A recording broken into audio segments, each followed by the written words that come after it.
ప్రాముఖ్యమైన సందేశం మీతో పంచుకోమని పరిశుద్ధాత్మ దేవుడు నా హృదయాన్ని పురికొల్పిన దాన్ని బట్టి మీతో మాట్లాడుతూ ఉన్నాను.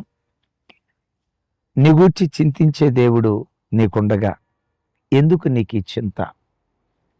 మానవ జీవితం ఉదయం లేచింది మొదలుకొని రాత్రి పండుకునే వరకు ఎన్నెన్నో ఆలోచన వరకు పర్వాలా, ఆలోచించి ఆ ఆలోచనలో చింతగా మారి ఈ కూతురు పెళ్ళి ఎలా నేను చేయాలి, ఈ కొడుకు పెళ్ళి ఎలా చేయాలి, వీళ్ళు ప్రయోజకులు అవుతారా లేదా, నా పంట పొలం సరిగ్గా పండిద్దో లేదో, ఈ అప్పుల బాధ నుంచి ఎట్లా బయటికి రావాలి, అయ్యో శరీరంలో ఈ అనారోగ్యం ఉంది, ఈ అనారోగ్యం నుంచి ఎలా బయటపడాలి అని ఎన్నో విషయాల గురించి మనిషి ఆలోచించి ఆ ఆలోచన కాస్త చింతగా మారి మనిషి అనారోగ్యానికి గురవుతూ ఉన్నాడు. చింత ఎంత ప్రమాదకరమైనదో లేఖనాల్లో చూస్తే, చితిమంటలు చనిపోయిన మనిషిని కాలిస్తే మనసులో ఉన్న చింత బ్రతికున్న మనిషిని కాల్చేస్తాయి. విన్నారా? చితిమంటలు చచ్చిన మనిషిని కాలిస్తే హృదయంలో ఉన్న చింత బ్రతికున్న మనిషిని కాల్చేస్తాయి. తమ్ముడు, చెల్లి, దేని గురించి చింతిస్తున్నావు? అన్నా, అమ్మా, దేని గురించి నీ చింత? పదే ఆలోచించి దేని విషయమై ఆలోచించి నీ ఆరోగ్యాన్ని పాడు చేసుకుంటున్నావు. నీకు శుభవార్త. దేవుడు లేని ప్రజలు చింతించారు అంటే అది సబబే. నువ్వు దేవుడు కలిగిన ప్రజవు కదా. ఎవరు నీ దేవుడు? నీ గూర్చి చింతించేవాడు, ఎప్పుడు నీ మీదే మనసు పెట్టినవాడు, నీ మీదే దృష్టి ఉంచి నీ విషయమై ఆలోచిస్తూ ఉన్నవాడు. అలాంటి గొప్ప దేవుడు నీకుండగా ఎందుకు ఆలోచించి నీ ఆరోగ్యాన్ని పాడు చేసుకోవాలి? అదే పేతురు భక్తుడు అంటాడు కదా, ప్రభువు మిమ్మల్ని గూర్చి చింతించుచున్నాడు గనుక మీ చింత యావత్తు ఆయన మీద వేయండి. ఆయన మీదే గనక నీ చింత వేయగలిగితే, నీ చింత ఆయన మీద వేసి నువ్వు నిశ్చింతగా బ్రతకగలిగితే, నీ దేవుడు నీ జీవితంలో చేసే కార్యాలు ఎంత అద్భుతంగా ఉంటాయో బైబిల్లో ఒక మాట మీకు జ్ఞాపకం చేస్తాను. చూడండి, ఆదికాండం 39వ అధ్యాయం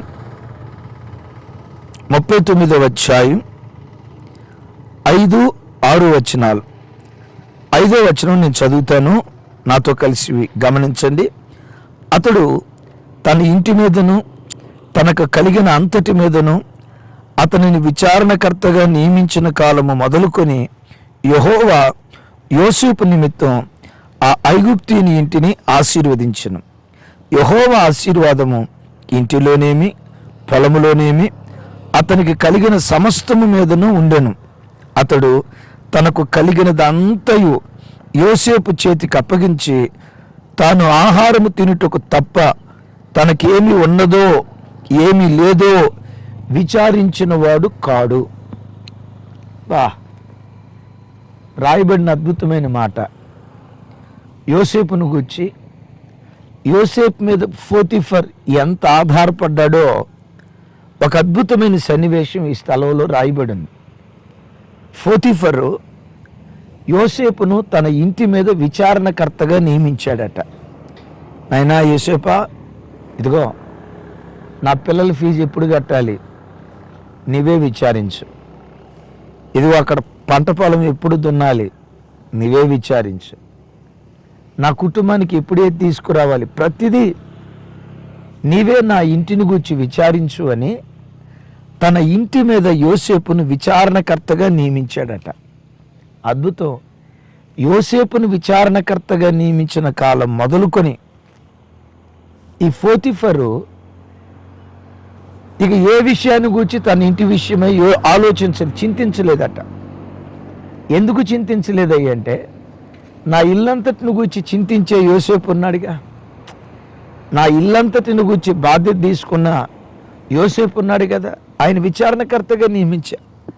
అన్నీ ఆయనే చూసుకుంటాడని తినే ఆహార విషయంలో తప్ప ఇక తన ఇంట్లో ఏముంది ఏమి లేదని విచారించిన వాడు కాదట.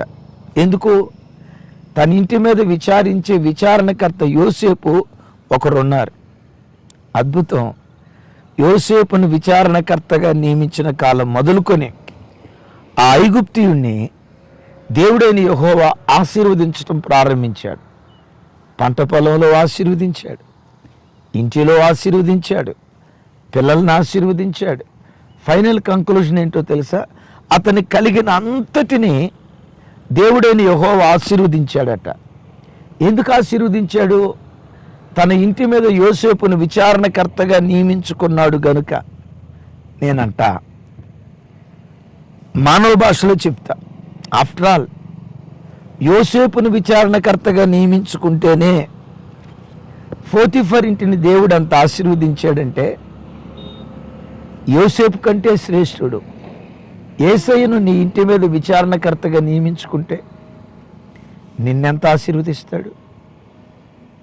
యోసేపు నమ్మకమైన వాడే, కానీ నేనంట యోసేపుకు ఆ నమ్మకమైన జీవితం ఇచ్చింది ఎవరు?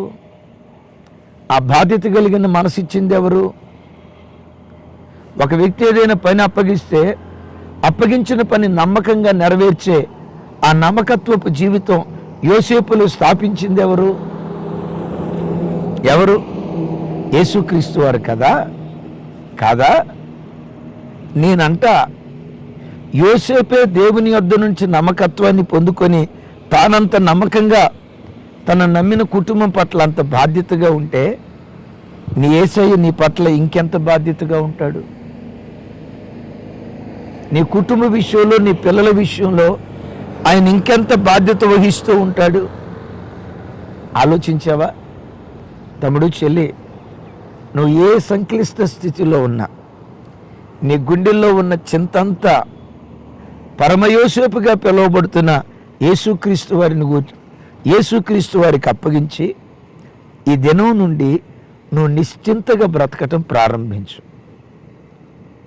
ఆరోగ్యాన్ని గురించి ఆలోచించి ఉన్న ఆరోగ్యాన్ని పాడు చేసుకుంటున్నావా? ఈ పిల్లలు ఎట్లా, ఆ పిల్లలు ఎట్లా, ఈ ఉద్యోగం ఎట్లా, ఆ ఉద్యోగం ఎట్లా, ఈ పొలం ఎట్లా, ఆ పశువులు ఎట్లా, ప్రతి దాని గురించి ఆలోచించి దేవుడు నీకు ఇచ్చిన ఆయుష్ తరిగిపోయేటట్లుగా చేతులారా ఆరోగ్యాన్ని పాడు చేసుకుంటున్నావా? ఈరోజు ఒక శుభవార్త. నీ గుండెల్లో ఏ చింత ఉన్నా నిన్ను గూర్చి చింతించి ఆ దేవునికి నీ చింత యావత్తు అప్పగించి పోతీఫర్ నిశ్చింతగా ఉన్నట్లుగా నీ జీవితంలో నిశ్చింతగా నువ్వు బ్రతకటం ప్రారంభించు. బైబిల్లో రాయబడిన ఒక ఖరీదైన అద్భుతమైన మాట ఏంటో తెలుసా? తన ప్రియులు నిద్రించుచుండగా ఆయన వారికి ఇచ్చుచున్నాడు. ఏమని రాస్తుంది? తన ప్రియులు నిద్రించుచుండగా ఆయన వారికి ఇచ్చుచున్నాడు. ఎప్పుడు ఇస్తున్నాడట? తన ప్రియులు నిద్రపోతూ ఉండగా. అలాగని ఈ వాక్యం వింటూ కూర్చొని నిద్రపోయారు కాక. విన్నారా? తన ప్రియులు నిద్రించుచుండగా అని అంటే అర్థం ఏంటో తెలుసా? ఒక వ్యక్తి నిద్రపోయేటప్పుడు అతనికి ఏ చింత ఉండదో, ఏ విచారం ఉండదో, ఏ దిగులు ఉండదో, అన్నిటినీ మర్చిపోయి ఆదమరిచి నిద్రపోతాడు. దేవుని నమ్మిన నీవు కూడా నిద్రించేవాడు ఎంత ప్రశాంతంగా దేని గురించి ఆలోచించకుండా ఎంత హాయిగా ఉంటాడో, నీ చుట్టూతో ఎన్ని సంక్లిష్ట పరిస్థితులున్నా దేవుడు ఉన్నాడని నిశ్చింతతో బ్రతుకు. తన ప్రియులు నిద్రించుచుండగా వారికి ఇచ్చే దేవుడు. దేవుని మీద నీకున్న ఆ అచంచలమైన విశ్వాసాన్ని చూసి నీ కుటుంబానికి ఏం కావాలో, నీ పిల్లల వివాహ విషయంలో నీ కుటుంబానికి ఏం కావాలో, నీ ఆరోగ్య విషయమే నీకేం కావాలో, నీ పిల్లలకి ఏం కావాలో, క్రీస్తు యేసు మహిమైశ్వర్యంలో నీవు ప్రశాంతంగా నువ్వు ప్రశాంతంగా బ్రతుకుతూ ఉంటుండగా ఈ 2025 సంవత్సరం ముగింపు లోపే నీకు కావలసినది నా దేవుడు అనుగ్రహించునుగాక.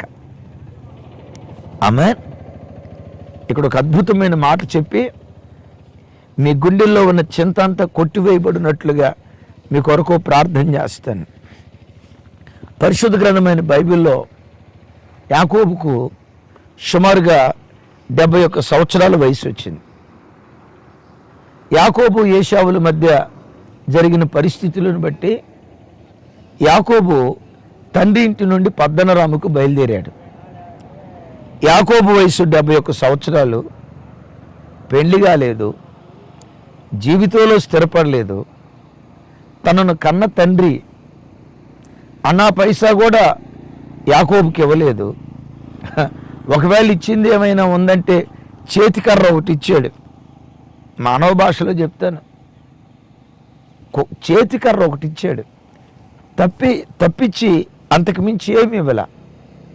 71 సంవత్సరాల వయసు కలిగిన యాకోబు బేతేలుకు వచ్చినప్పుడు వివాహం కాలేదు, జీవితంలో స్థిరపడలేదు, తండ్రి ఆస్తిలో చిల్లిగా కూడా ఇవ్వలేదు. రేపు మేనమామ దగ్గరికి వెళ్ళిన తర్వాత ఎట్లా ఆదరిస్తాడో లేదో తెలియదు. ఎన్నో 1,00,000 ప్రశ్నలు. వాస్తవంగా బేతేలుకోసరికి రాత్రి అయిపోయింది కదా. యాకోబు స్థానంలో ఇంకొకళ్ళు ఎవరైనా ఉంటే గడ్డం కింద చేయి పెట్టుకొని, ఏంట్రా బ్రతుకంతా ఇట్లా అయిపోయింది, నా వయసు చూస్తే 71, జీవితంలో ఏమీ కాల, రేపు ఆడికి వెళ్ళిన తర్వాత నా బ్రతికేమైపోద్దో అని ఆ రాత్రి అంతా ఆలోచించి నిద్ర పట్టకుండా పరోక్షంగా ఆన్లైన్ ప్రేయర్ చేయాల్సింది. నిద్ర పట్టక కూర్చొని ఆ రాత్రి అంతా ఆన్లైన్ ప్రేయర్ అనే కంటే కూడా జాగారం చేయాల్సింది. కానీ బైబిల్లో రాయబడిన మాట ఏంటో తెలుసా? ఆ రాత్రి యాకోబు ఒక రాయిని తీసుకొని దానిని తలగడగా చేసుకొని, విన్నారా, దానిని తలగడగా చేసుకొని ఆ రాత్రి హాయిగా నిద్రపోతున్నాడట. ఆ రాత్రి వేళ దేవుడైన యెహోవా ప్రత్యక్షమై, యాకోబు యాకోబు, నీవు పండుకొనిన ఈ భూమిని నీకిచ్చుచున్నాను, భూలోకములో ఉన్న వంశములన్నీ నీ సంతాన మూలంగా ఆశీర్వదించబడతాయి, నువ్వు తూర్పు తట్టుకు, పడమట తట్టుకు, ఉత్తర తట్టుకు, దక్షిణ తట్టుకు నకముఖములను వ్యాపిస్తావు అని యాకోబుకు దేవుడిచ్చిన వాగ్దాన ఆశీర్వాదం ఎంత అంతా కాదు. నేను ఒక మాట అడుగుతా, యాకోబు ఏం చేశాడని అంత గొప్ప ఆశీర్వాదం ఇచ్చాడు?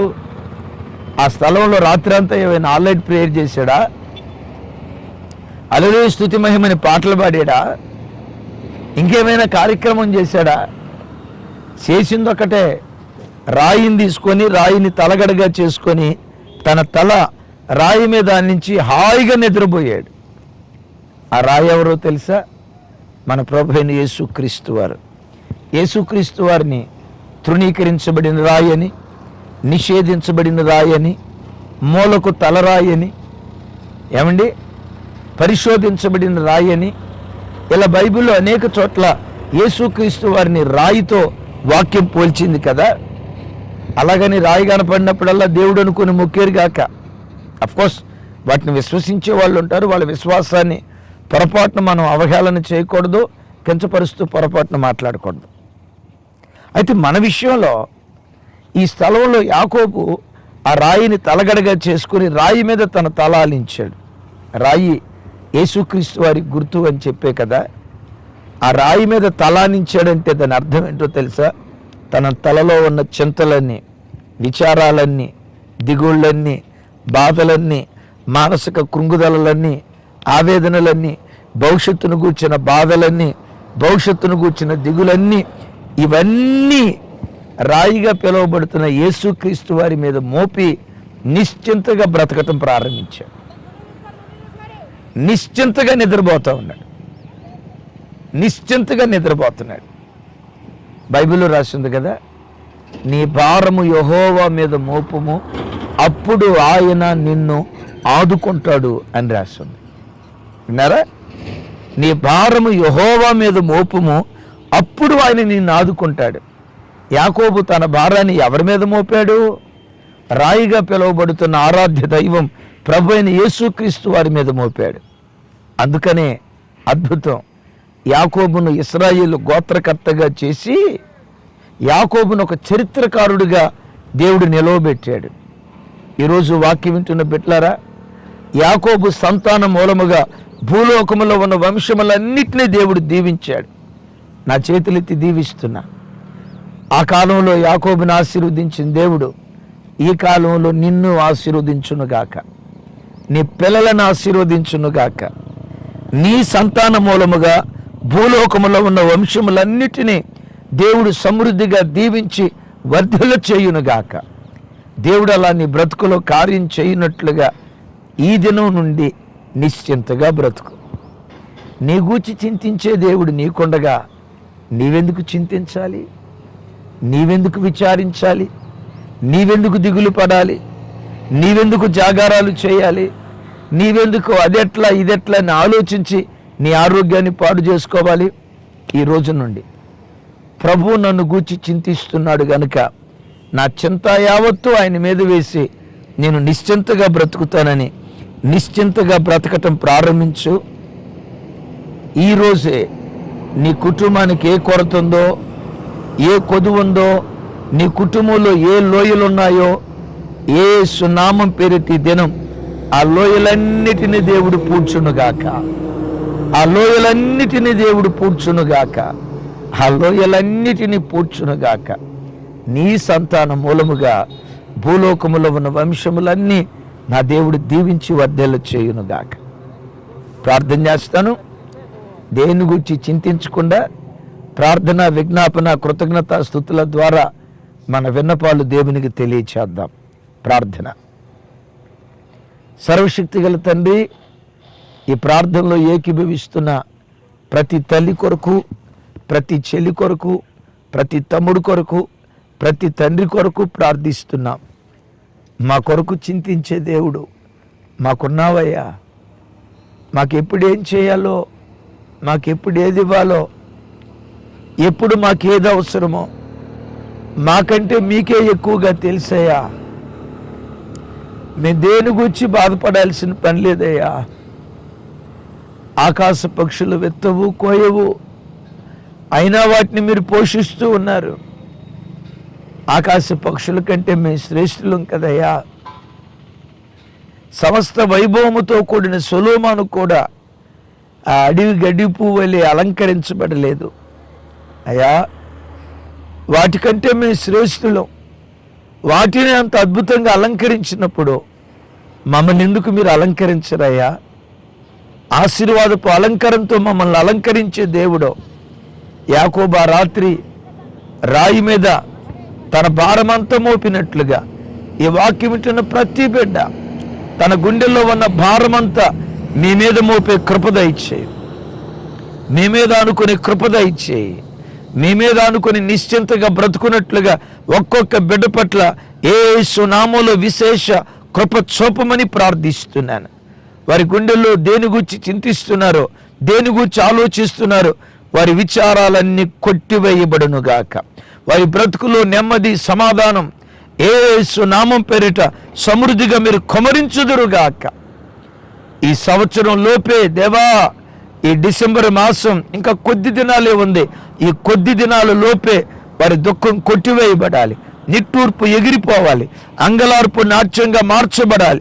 దేని గూర్చి చింతిస్తున్నారో ఆ చింత యావత్తు కొట్టివేయబడి ఈ దినమే వారికి కావలసింది మీరు అనుగ్రహించుదురుగాక, అద్భుతం చేయుదురుగాక. యేసు నామం పేరిట ప్రార్థించి స్తుతించి పొంది ఉన్నాం తండ్రి, ఆమేన్. తండ్రి అయిన దేవుని ప్రేమ, కుమారుడైన యేసుక్రీస్తు వారి దివ్య కృప, పరిశుద్ధాత్మ దేవుని సహవాసం మనకు సకల పరిశుద్ధులకు సదా తోడయుండి నడిపించునుగాక. ఆమేన్, ఆమేన్, ఆమేన్. మంచిది. 22వ తారీఖు మెదక్ చర్చి డెడికేషన్ అని మీతో పంచుకున్నాం కదా. మిమ్మలను మీ కుటుంబాలను హృదయపూర్వకంగా ఎమాన్యుయల్ మినిస్ట్రీస్ తరపున ప్రేమతో ఆహ్వానిస్తున్నాం. రాలేని దూర ప్రాంతాల్లో ఉన్నవారు ప్రార్థించండి. లైవ్ చూస్తూ మా సంతోషంలో మీరు పాలిభాగస్తులు కాగలరని ప్రేమతో మనవి చేస్తున్నాను. కృపా సమాధానాలు మనందరికీ తోడై ఉండునుగాక. Thank you.